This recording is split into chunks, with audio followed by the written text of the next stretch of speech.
Hello everybody, it is the Chromemagnus, and I'm back here again. I said in my last video that I would be doing exalted. I would be doing the setting of exalted in a massive, 4 parts or whatever. I'm not. I've had a slight change of plans. In my last video, the World of Darkness number 2, part 2, I made a comment, and that comment went along the lines of, you need to read Mage the Awakening to get the overarching setting and understand how the World of Darkness, originally existed and how it works now. I've been talking to Captain Machine in person last night, which is great because it means the community's getting together. Fantastic. And he didn't actually realise this. Now, so what I'm going to do is I'm going to go into the different settings of the books, primarily Mage, Werewolf, and Vampire in that order, and how they all interact with the overarching setting of the World of Darkness. Before I do, shout out to a guy named Dizardis. His link will be appearing over there. His link will be appearing over there. He's obviously a role player with some good experience. He knows what he's talking about, and he's talking about horror and zombies. That just makes him infinitely awesome. So check him out.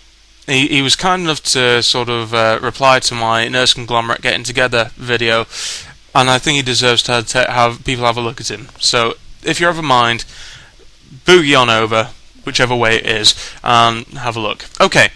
Before I start this talk about Mage the Awakening and the setting of the World of Darkness, the origin, I am going to be talking from a philosophical level. Try and keep up. Not only that, I'm going to be rubbing over religion and certain ideals that people hold dear in some of these videos. I will apologise in advance if any of this stuff offends you. Tactlessly, I will, however, say that if it does offend you, it's not my problem. We are free to believe as humans what we want to believe in. Nobody has the right to preach to anybody else, and I certainly will not be preaching, despite the fact that some of this stuff actually holds relevance to what I believe in. Now then, with that said, in the beginning, there was no beginning. It was timeless. It was an infinity. We as human beings cannot accept this concept because we as human beings have a start and an end as we perceive it on this earth right now. Our minds at this present moment in time are not capable of comprehending a time that does not have time. I've already contradicted myself, and that's the exact reason. We can't actually get our heads around that. We see things age, we see them deteriorate, we see things grow old, and we remember how they were in the beginning. So, just bear with this. In the time before, in this infinity, as I said, is timeless, there were two main realms. By realms, I mean planes of some sort of existence. Now, one of the first of these realms I'm going to tentatively call, for the purposes of this, the physical. And there was a governing realm, though, and this was called the supernal. Now, the supernal realm is basically, it is a realm of limitless imagination, creativity, and a conglomerate, and it's like an amalgamation of all the experiences that we in the physical realm and our existences and lives accrue.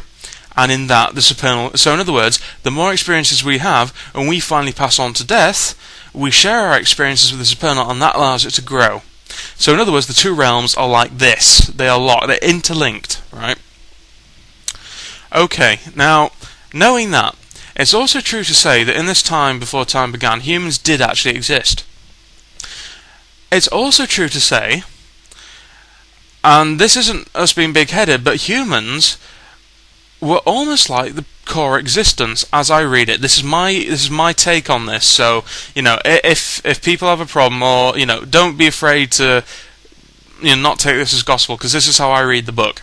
And this is probably going to run over as the mage section of this, so I warn you now.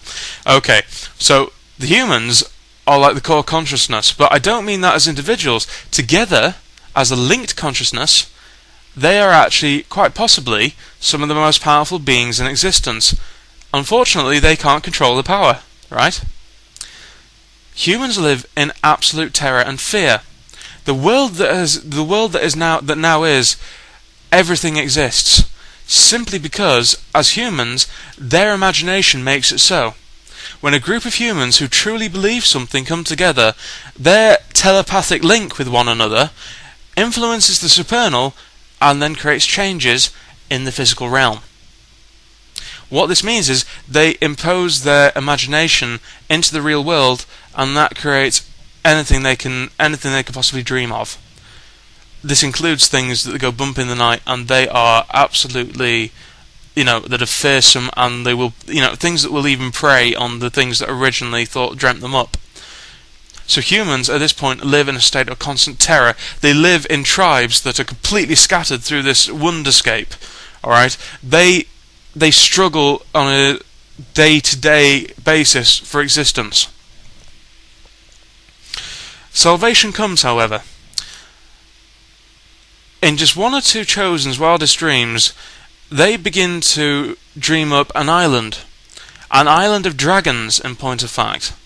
But it's an island where the dragons are actually one by one beginning to leave. After decades of dreaming, they finally come to realize that the final dragon on this island in a boundless, infinite sea, the final dragon has left, and has left the island unoccupied. Now the humans, the ones who have shared this vision, create huge arcs, huge arcs that propel them across this endless sea, and through the path of their visions they find this island. Now the first humans that settle there feel a very strong internal pull. They feel a very strong spiritual kinship to what is taking place here before. This leads them down into the caves beneath the island.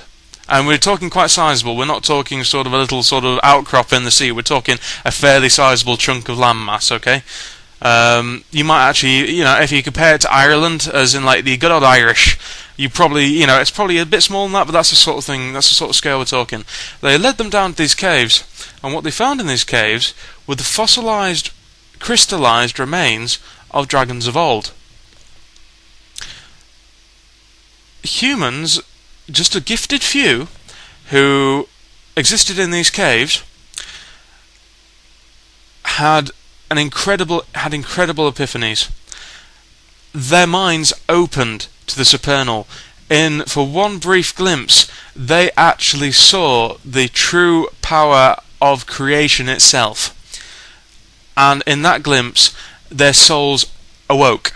Hence the title, Mage the Awakening. They awoke to the infinite possibilities of what we as entities are really capable of.